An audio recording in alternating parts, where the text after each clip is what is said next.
Welcome to the Jamal Thomas Morning Show. My name is Jamal Thomas. This is indeed my show. I am glad that all of you can join me this early, Thursday morning. We're about to hit Friday and about to hit the weekend.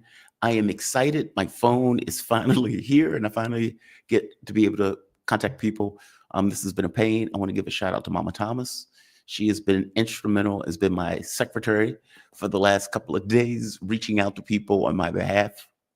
She has my thanks, and the show gives her thanks for it. We are nearing 50K. We are like on the heels of 50K subs, on our way to 100,000, where there will be a plaque. And I would imagine at some point I'm not going to be homeless, and that plaque will be sitting right behind me every time we do this show. I've only gotten here because of all of you and your support, and that support is deeply appreciated. So I want to thank you. Everybody that has given super chats, PayPals, likes, who've watched the videos, who shared the videos, all of those things have been completely instrumental into allowing the show to be the show. And you have my appreciation for it. I just wanted to start on that point just because it's so close.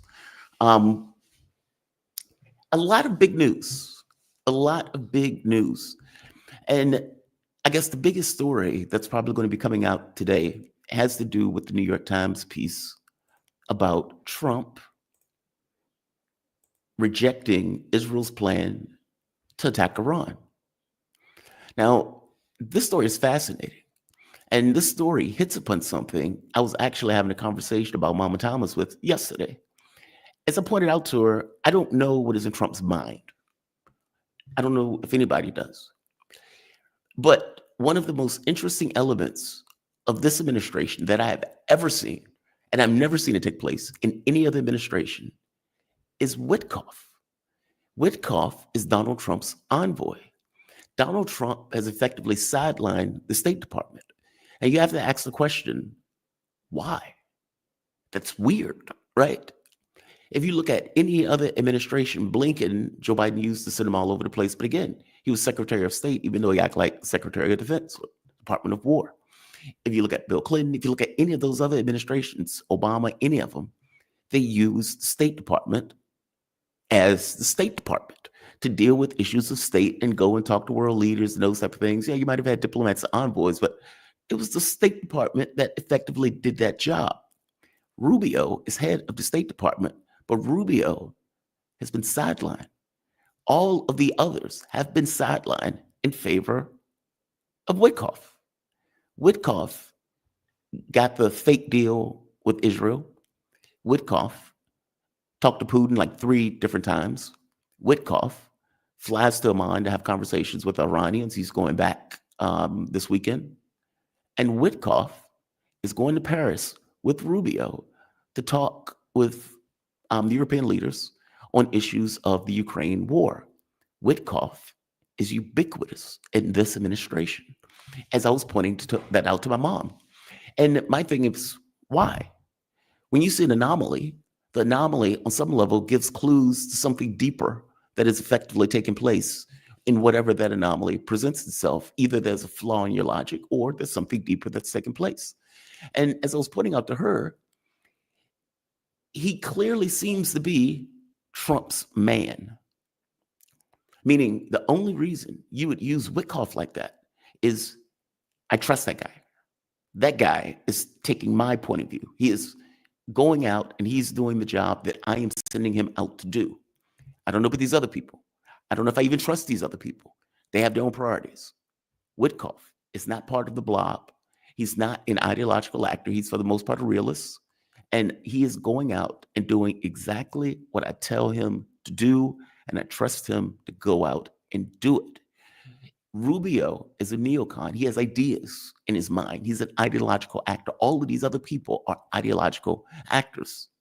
Witkoff, business guy, less so. Whatever his predilections in business, Trump seems to trust his take. And more importantly, seems to trust that he wouldn't undercut him or subvert him in each of the negotiations that he's effectively sending him out to do. It's fascinating. And you have to ask the question, why? Now, my conclusion is that all things being equal, Trump doesn't ultimately want a war, or at the very least, he doesn't want a war that would involve the US in something that is heavy, unpredictable, and that he may not come out in a way that is successful. Now, he has been bombing Yemen because the Yemenis can't really do anything back to the Americans. So it's almost a clean murders, if that makes sense. Iran is not. It is unpredictable. Regardless of what some people are telling you on social media and on these videos, on these bigger channels where they're like, oh, they're going to drop nukes on Iran and Iran is not going to be able to respond. I will tell you that the White House doesn't believe that. And not just the White House doesn't believe that. Multiple elements of people who you would think that would be on board for it, lunatics, don't believe that. It is the reason why they're moving such assets over into the Middle East. It's the reason why they're adding another THAAD system to Israel. It is the reason that all of them came down to the conclusion, if a diplomatic option is open, take it. All of them had concerns about what the response would be if indeed they attacked Iran. And for that matter, the fact that the US would get dragged into a larger Middle Eastern conflict that it did not want to be in because it had to save Israel's ass if it came down to it. It is a fascinating article to read, and it gives you a clue, a realistic clue of what they're thinking about and what they're weighing as Israel wants to do this strike and as Trump effectively pulls them back from the breach. I'm going to have a conversation with Mark Maloof about that, but that is a fascinating article. At no point in that article do you read nukes anywhere. And in many respects, the article is pointing out that Israel is the lead in that attack, that the U.S. may offer support and help. And therein lies the issue. I strongly put to you that what Israel wants is to drag the U.S. into a larger war. What Israel knows is if they can't accomplish the objectives that they're trying to do and they get in trouble, the U.S. is going to get pulled and dragged into a war. Depending upon the response of Iran, and most likely Iran's response would be hysterical, as it should be, the U.S. will get further involved into that conflict, dragging us further in. Meaning, what Hegseth, what Gabbard, Kellogg, Trump, what all of them are looking at is, do we want to get into a larger war in the Middle East? Yeah, we may be the lunatic Zionists, but do we want to get the U.S. involved into a larger war in the Middle East? And that is exactly what Netanyahu was trying to do.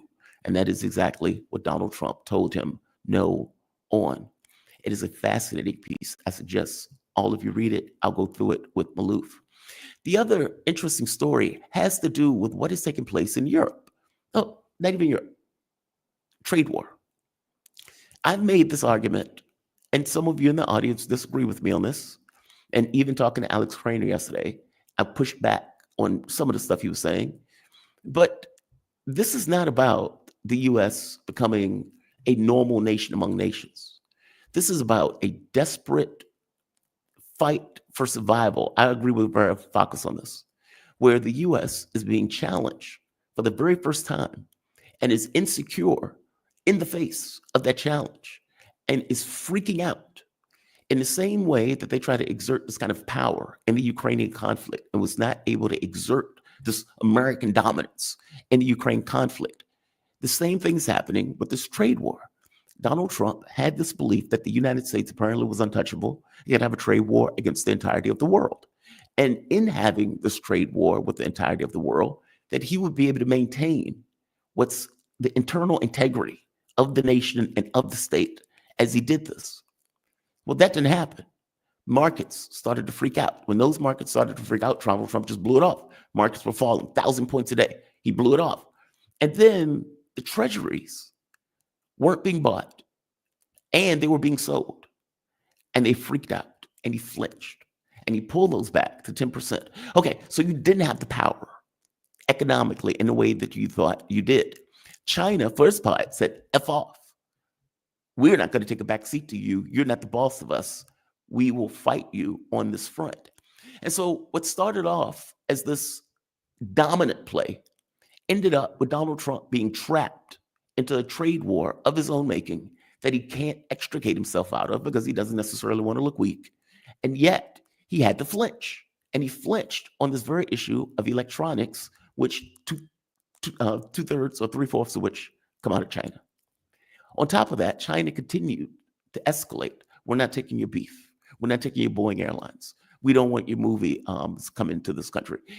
We don't even know if we're going to give you rare earth minerals.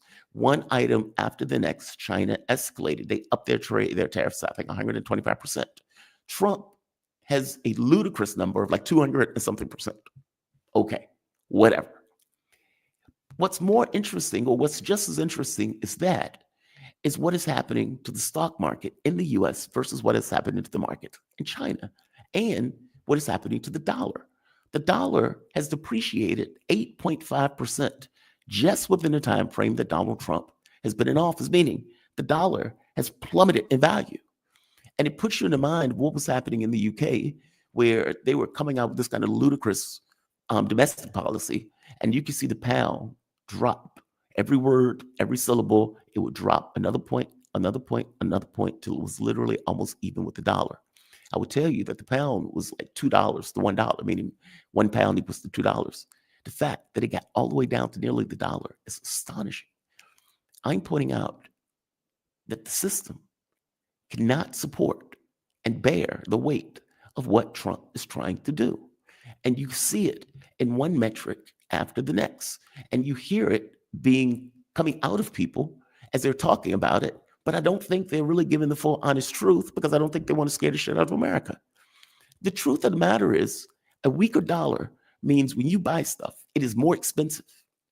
That is on top of tariffs that we will have to pay. So not only are products external to the country more expensive, so you're talking about drugs, electronics, any particular product that's coming out, more expensive, A, because of the tariff, but B, also because of the devaluation of the dollar in comparison to other currencies. All of this is happening simultaneously, and Trump is showing no sign of stopping. It is fascinating. And yet you have these people who are talking about economic indicators. I think what they're missing is A, there will be a recession.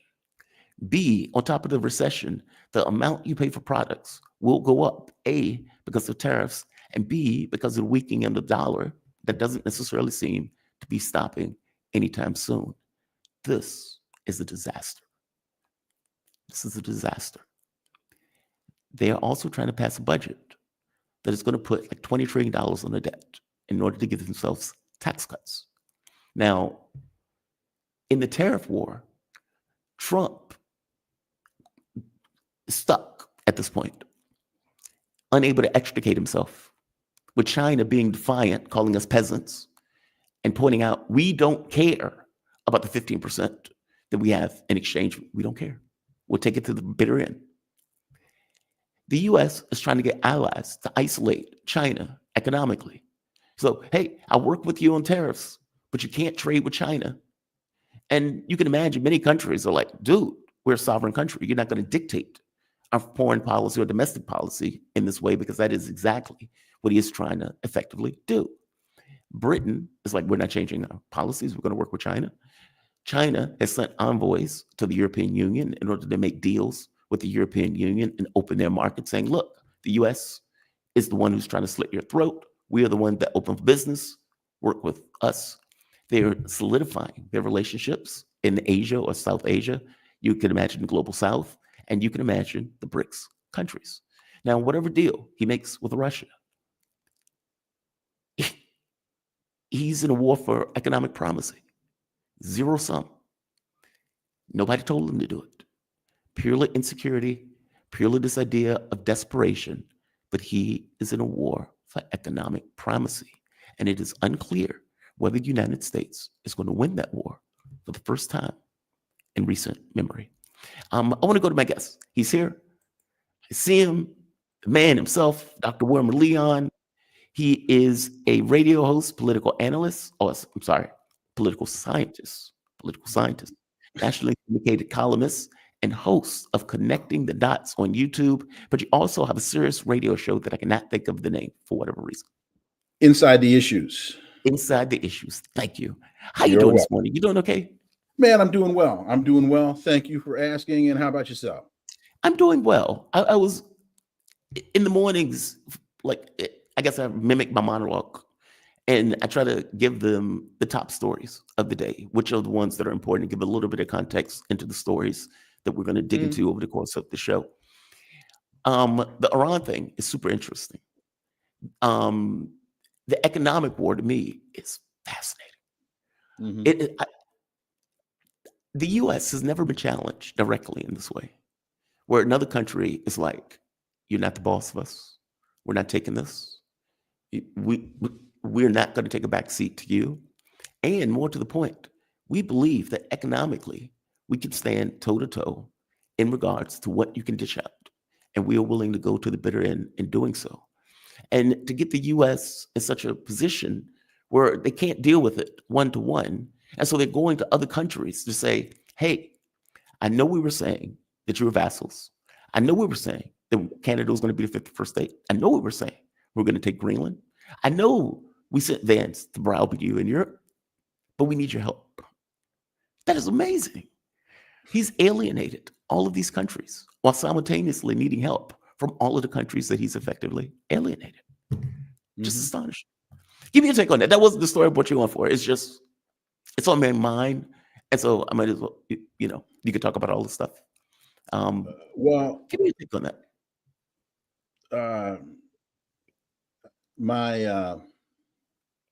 My former mother-in-law would say, "A hard time will make a monkey eat snowballs." And this is what you call desperation. This is desperation. And it's not. It's the only exception I will take to what you said was, it's not a country, it's a group of countries. It's 70% of the population of the world. When you add up Brazil, Russia, India, China, South Africa, and the 14 or 15 other countries that are in BRICS now, they've all coalesced to say, no. Yeah. No. Again, and I can't remember what the percentage of international or world trade now BRICS now controls. Yeah. But it's not just China. China just happens to be one of the two, at the top of the list. I think Russia being the second. And to the point that you made earlier, as they used to say, as Brother George Bertola used to say when I was in high school at Christian Brothers High School in Sacramento, "You're a victim of your own event. You've created this mess yourself." Yeah. So go ahead on. And just here's another stat for the public. This has to do with trade. Trade come in regards to the U.S. So I don't know what TEUs are, but those are down 42%. Overall U.S. imports down 64%. Overall U.S. exports down 30%.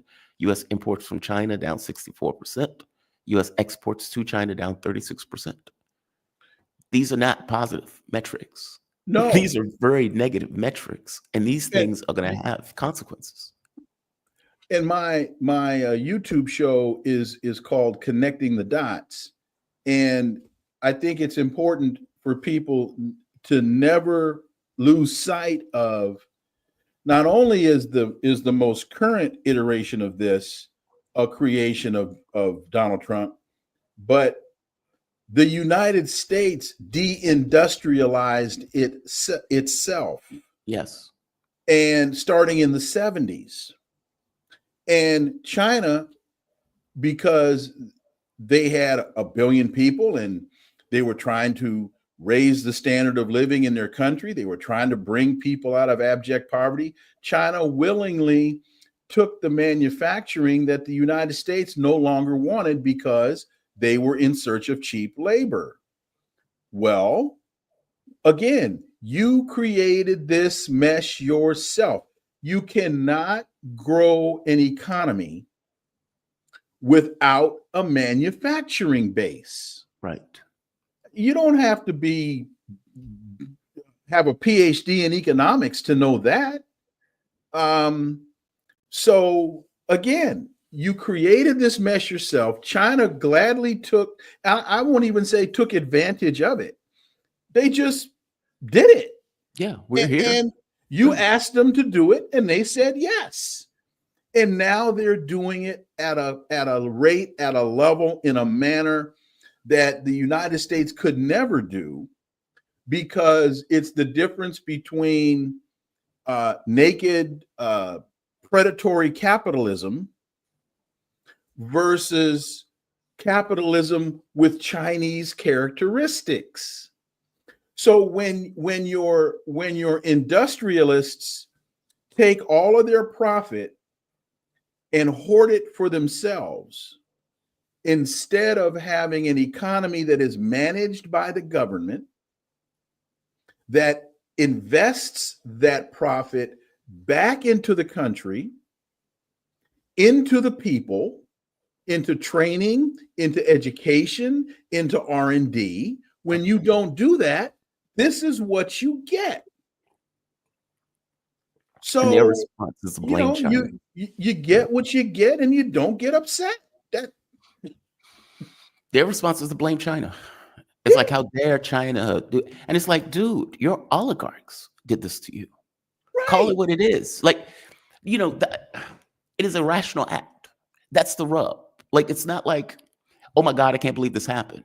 It is a rational act. If you have one person, or let's say a small group of people running a company, and they say, how do we make more profit? That is the capitalistic imperative. That's what they say is part of the American dream, right? That's freedom. And they say, hey, we can make more profit if we fire Bob, Jerome, Paco, and we send it to China to, I don't know, ZN. I'm being racist for the moment. And we could pay him $3.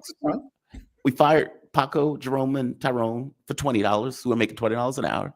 We've made $17 in profit just from firing the workers. Not to mention less regulation, less all of this stuff. But the key point is, these people don't have a job. They do. And you do that for 50 years. And all of that cash funnels to the top.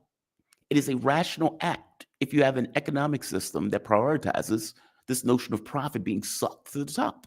And instead of looking and say, well, wait a minute, these capitalists have screwed over this country and the system that they're functioning in. Because it's not even just them, right? They're functioning in a mindset. It's a mindset that we say is a good mindset. We say, this is right. This is freedom.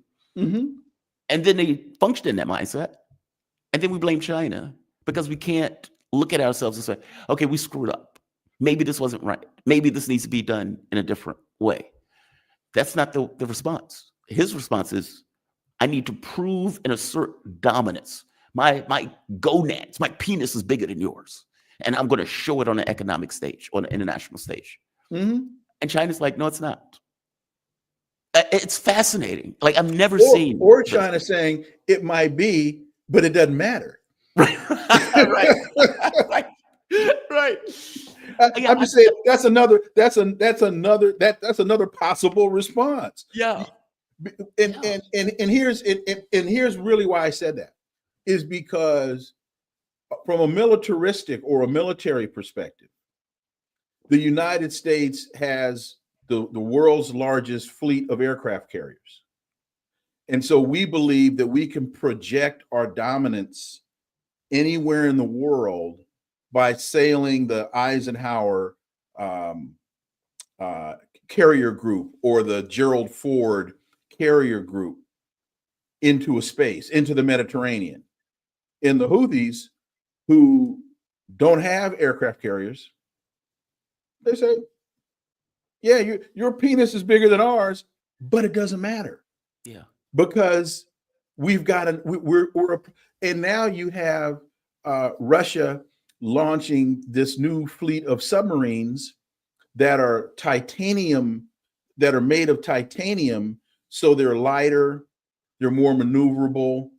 And because titanium is a non-magnetic metal, can't be detected by radar, Now all of a sudden, your mode of power projection through your carrier groups has become obsolete because the naval war, the manner of naval warfare has dramatically shifted away from your projection of dominance. Yeah. So that's why I'm saying they're looking and say, well, you got these big A aircraft carriers. All they are now, also with the advent of hypersonic missiles, all they are now are targets for us to sink. Death traps. They're death traps, especially if you're going at a peer competitor. Hegseth even admitted that. Russia, I think, has one aircraft carrier, and that's damn near in mothballs. I think they have one. Mm-hmm. I know they don't. They may have three, but I think they have maybe one functioning. So that's why I made that point. Well, no, I mean, you're right. I mean, we build our military to fight wars abroad. Mm-hmm. You know, to go to fight two separate middle, what do they call it? Medium level wars. China builds their military to defend the home front. Russia builds their military to defend the home front. It's a different mindset. It's a different. So it's like, if I don't need to send, same thing. Yeah, it's like, if I don't need to sell stuff over there, I don't need to spend $1 trillion a year. I'll just manufacture a zillion missiles. Yeah, God, man, and do it on debt, no less. Right, do it on debt. Right. Speaking of that, and speaking of debt, so the Washington Post came out with a story, effectively going after Trump and going after Joe Biden, saying the amount of debt that they've added to the deficit, that they were adding like $2 trillion a year. If you remember, when Obama was in office, Republicans were like, I'm not going to put one red cent on my grandbabies. And then when Trump gets elected, he put $9 trillion on the budget, like immediately, just right off the bat, raised the debt ceiling by $9 trillion. And even under Joe Biden, he was putting like $2 trillion a year on the debt, year after year after year. And you think to yourself, okay, well, what are we getting for that money?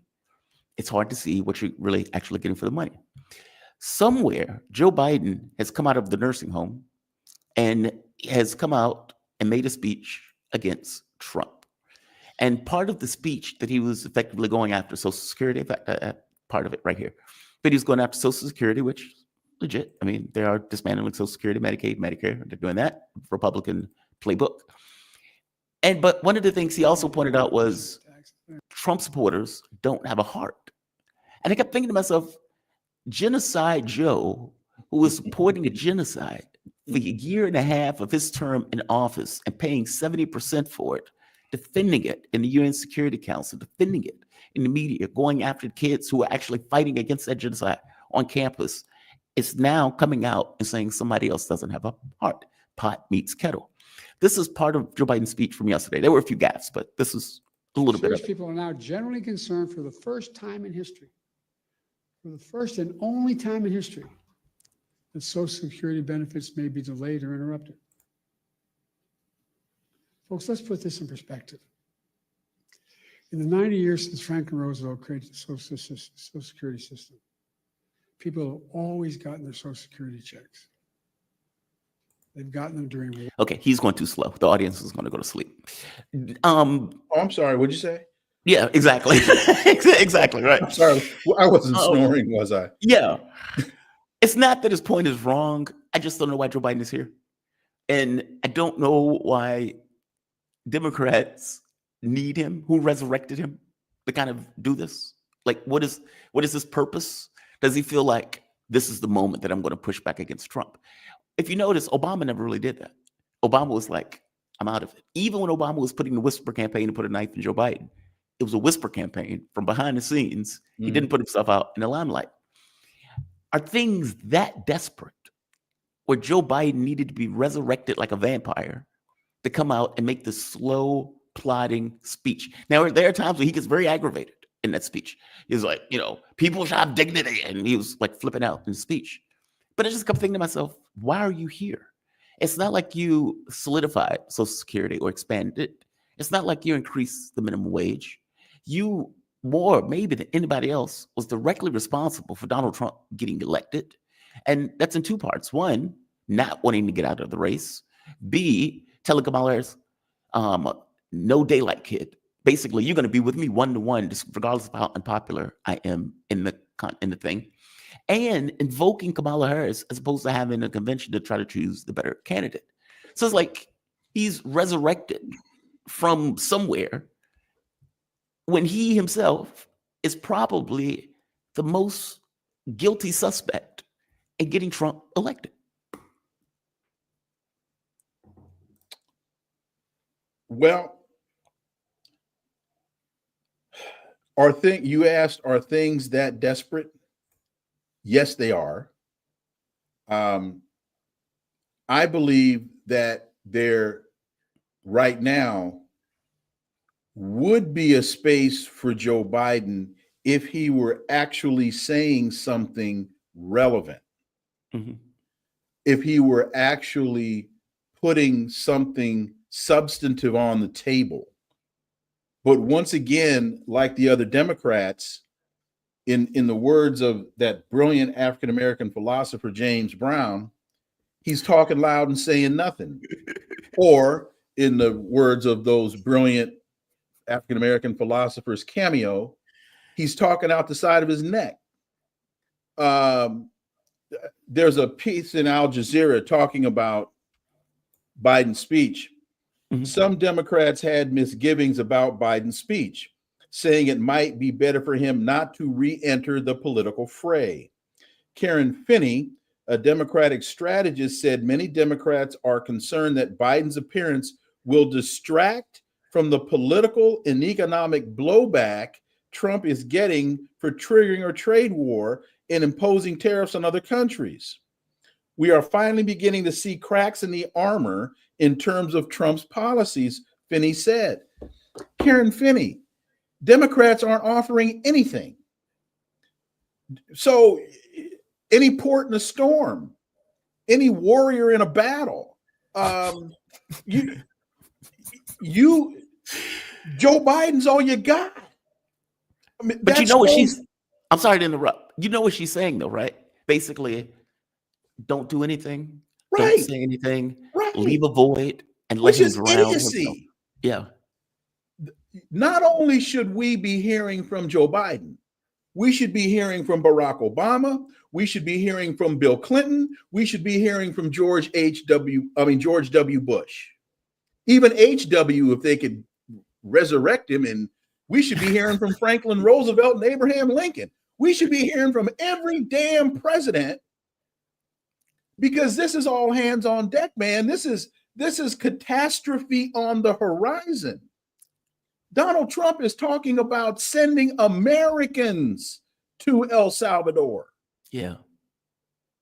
He is spewing utter idiocy. So, and I understand the traditional policy of former presidents staying out of the way of, I got that. I respect that. But this is totally beyond that. And all of those guys should be out talking to the American people, not so much about Trump policy specifically. What is the purpose of government? Mm-hmm. What is democracy? Because they're snatching people off the street.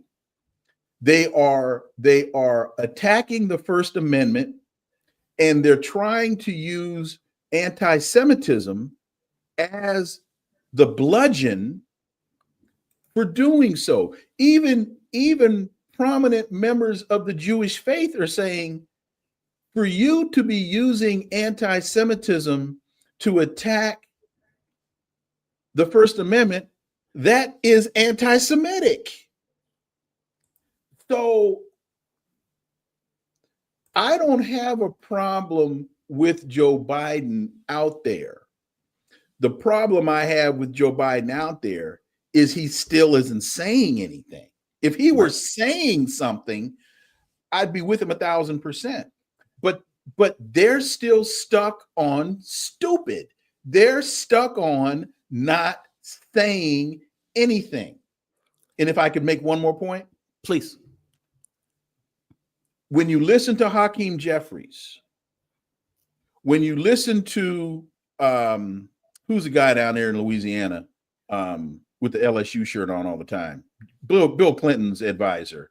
Rahm Emanuel. No, he's from Chicago. Axelrod.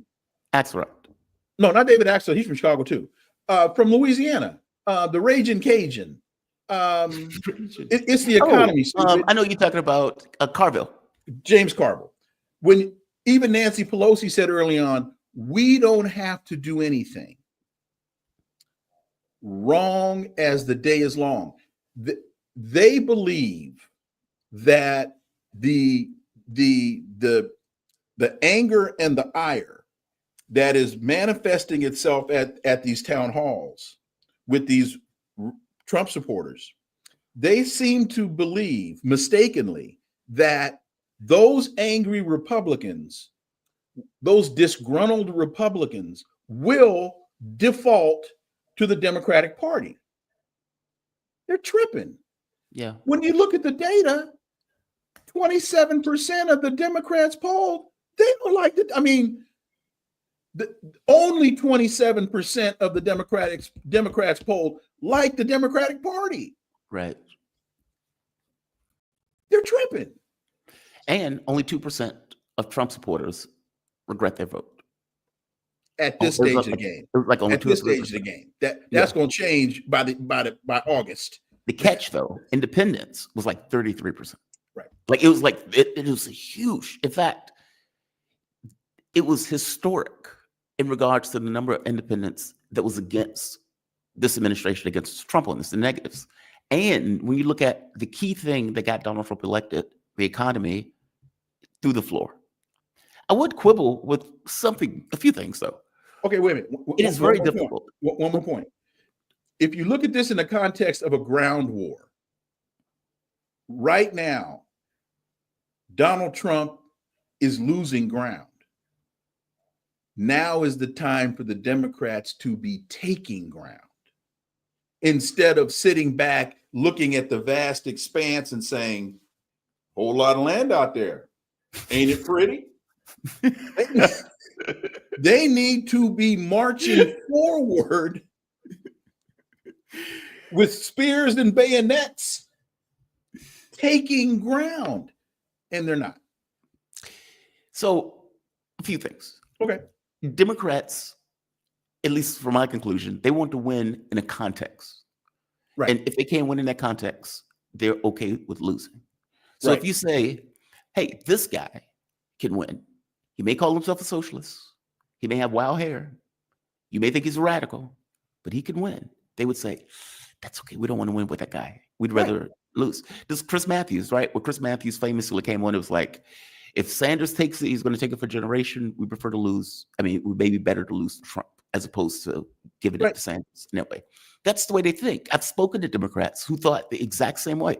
Yes. And we're talking about like a change election where you put up the most establishment candidate ever that barely ekes out past a man called a socialist in a capitalist country. That is unheard of. Mm-hmm. And they put up Trump. You have to cheat that guy. Trump wins. Women. And that socialist at the time was winning. Yes. He was and winning popular. at the time. And popular. Mm-hmm. The other point, it's kind of hard for Democrats to push back on some of this stuff.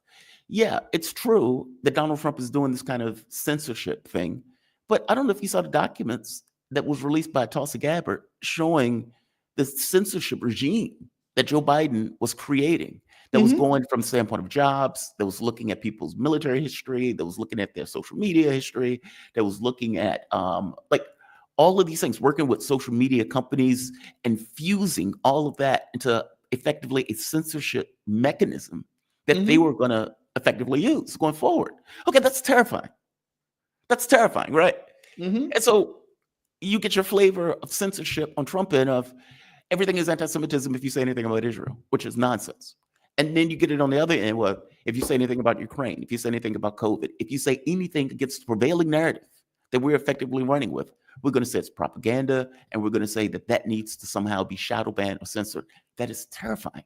How do you confront one when you have your own. And by the way, they would do it. Hypocrisy is not something that either one care about. But I'm just pointing out it is very difficult to pull that off when you yourself are also doing it. I mean, and you can go down the list with some of this stuff. The Israel thing. Tim Walz recently gives an answer that sounds exactly like something Trump would say. And he's like, well, obviously we'll be different even though people don't believe me. Dude, people don't believe you. You can't even articulate what that difference would be. You would be arm in arm, every bit as much as Trump is on this issue. Maybe they're not disappearing people, so fair enough on that front, just shipping them to El Salvador. But you mentioned George Bush. George Bush had Guantanamo Bay literally in a foreign country. I would wager to you that Donald Trump gets this idea on some level from what George Bush was doing back then. I guess my point is, a lot of this stuff is evolution from previous presidents and the things that they were doing in Democratic and Republican administrations, making it very hard for them to come out and go after him in any real substantive way when there's always video of a Democrat saying something or doing something similar. I agree with you. I think the economic thing is insane, right? Disappearing people, insane. Blowing off the Supreme Court, and not just blowing off the Supreme Court, being amoral to the truth when he's asked about it. Well, 9-0, the Supreme Court backed me. Dude, no, 9-0, they were against you on that. The judge is even like, well, I think there are probable cause for contempt. Don't give me probable cause, just call contempt. Like, I don't need you to do this preliminary stuff. Just say it's in contempt. Well, they can't call it contempt until they have a hearing. That's the other thing. They are appealing the evidence on that to try to prevent the judge from doing that. I wasn't sure what they could, and I know this is a transition a bit. The judge saying, look, we're going to potentially hold you in contempt. We're going to have a hearing. They are obviously in contempt. They have brought people back from El Salvador. So this notion of, we can't bring them back. It's, it's just something we can't do. You've declared it a mistake. You're doing the same thing that George Bush did of enhanced interrogation versus torture. In this case, terrorists, that has never been defined, has never been proven that they are effectively running with. And the judge is like, bring the guy back. And they're like, sorry. What can the judge do in a contempt against an administration? I don't know the answer to this. Well, let me make one point before I answer that. Please.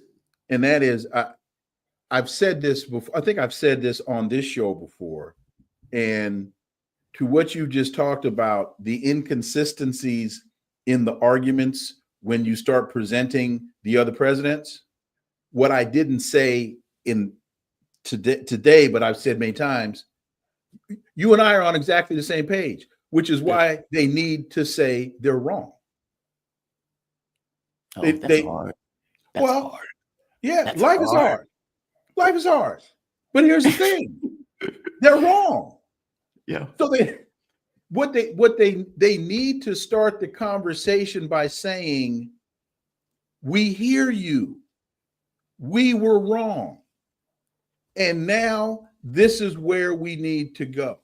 It's analogous to when I was 14, I was lost in the Sierra Nevada mountains for a day and a half with a group of campers. And we had been walking in the wrong direction. That's how we got lost. And at some point, I had to say, time out, fellas. We're walking in the wrong direction. Let's turn around and go that way. And then when we found our way back to camp.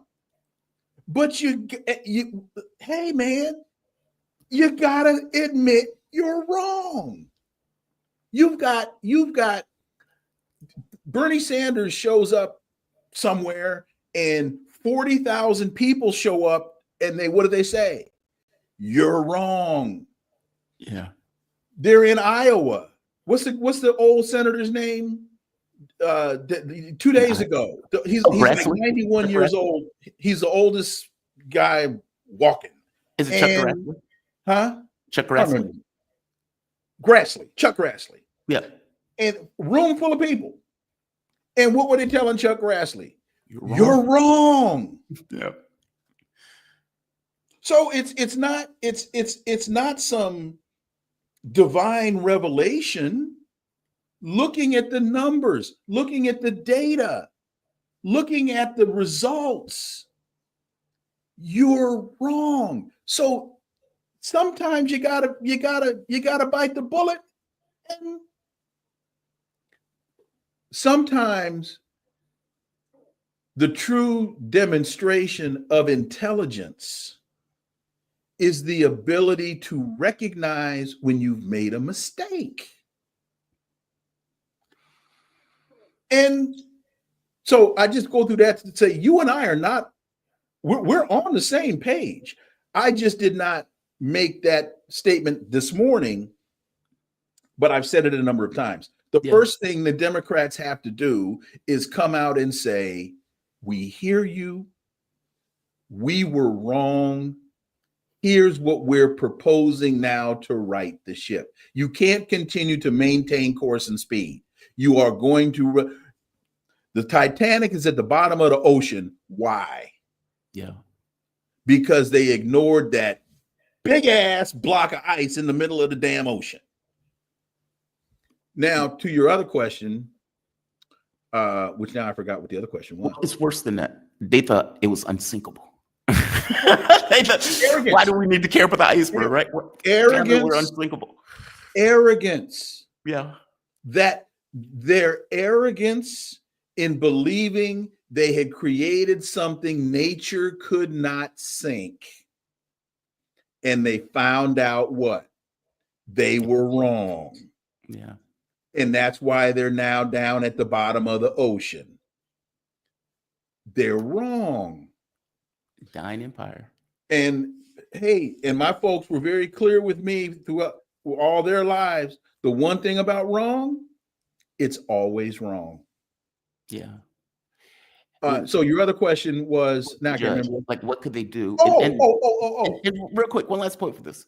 Eric Holder, if you remember, Eric Holder, when they murdered that American and then murdered his kid. Right, kids. Eric Holder came, well, I think Trump murdered the little girl. Oh, Trump murdered the daughter. Okay. But Obama murdered dad and the son. Right. And people were like, well, wait a minute, you just murdered an American. What the hell? And I remember Eric Holder coming out making the argument that judicial review does not have to take place in the judicial branch. And I remember sitting there, not even being political at the time, like, what? In fact, what he said was an American president has the right to kill an American citizen anywhere in the world without judicial review. Right. It could take place in the executive branch. That's amazing. And wrong. Yeah. But I guess my point is, are we okay with that power for Mitt Romney, for Trump, Rubio, Hegseth? Like, we start naming some of these, lunatics, these wackos. That is an amazing thing. So I guess that's my context, right? So when I'm looking at Trump, I'm like, okay, all of this stuff is bad, like in real metric terms. Even if what he's trying to do in the context of the economy is, okay, we're trying to bring back manufacturing and everything else. Okay, you're going to hurt a lot of people, and you're only going to be here for 3 years. You may be dead in 5. You're not getting what you want. It's going to take 20 to bring those jobs back. If in fact that were to happen. Exactly. Right. And so it's like, this is insane.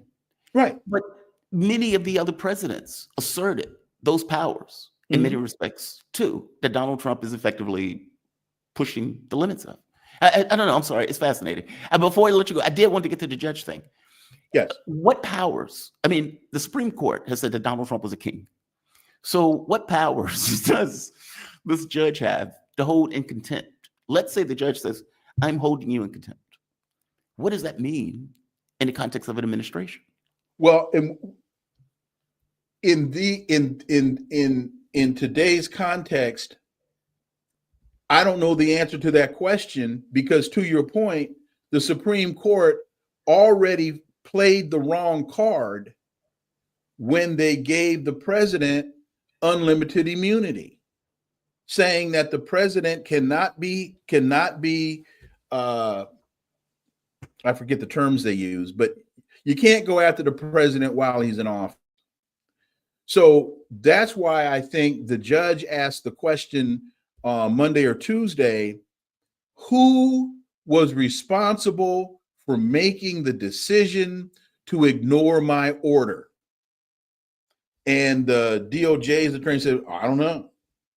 Well, find out. See, because I think the judge is trying to go through the management, the decision chain or the decision tree and try to figure out, I think what the judge didn't say was who besides the president was in that decision-making process that made the decision to ignore my order, because I think that's who the judge wants to go after. I see. I mean, I can't get him, but I can get you. But I get you because you're who signed on the dotted line. That's what I want to see.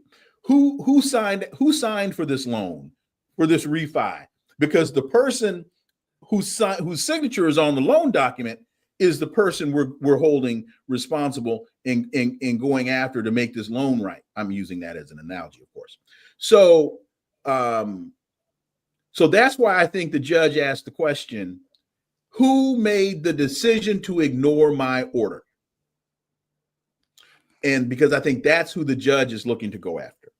But the problem is going to be executive privilege. Exactly. Because the White House will say, or the person whose name shows up on the screen, Jamarl Thomas, we called him and he said do it. And then the president will say, well, but he was acting under the color of my authority. And that's where I think we're going to see the fight. But the other element of this is Congress.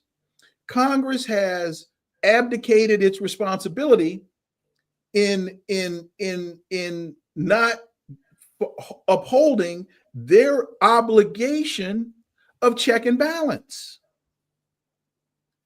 Congress should be stepping in now saying, time out. Mr. Executive, you can't do this. We have say in this as well. It's called checks and balances. Right. They're not doing that.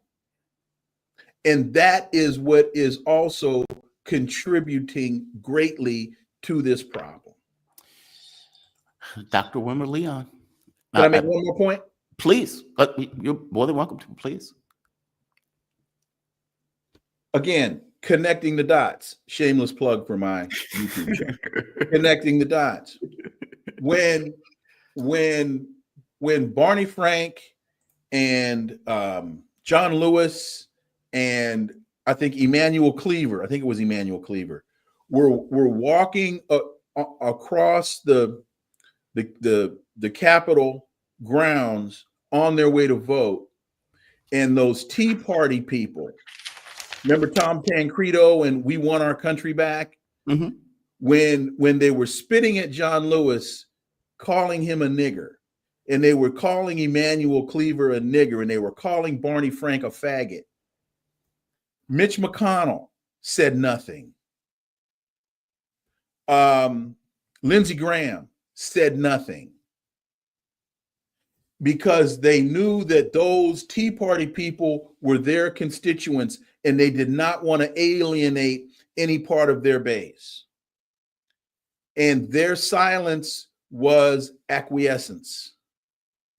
And that group of racist, white supremacists, white nationalists has now become MAGA. It has morphed into where we are today. This thing did not spring up from whole cloth.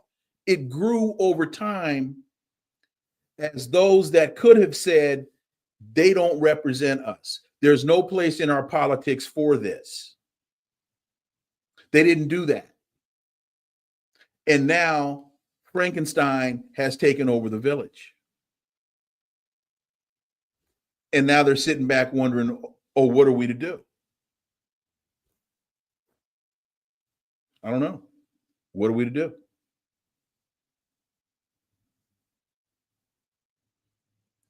I think we may have lost the show. So with that, if this is still being recorded, I appreciate it. I'm out.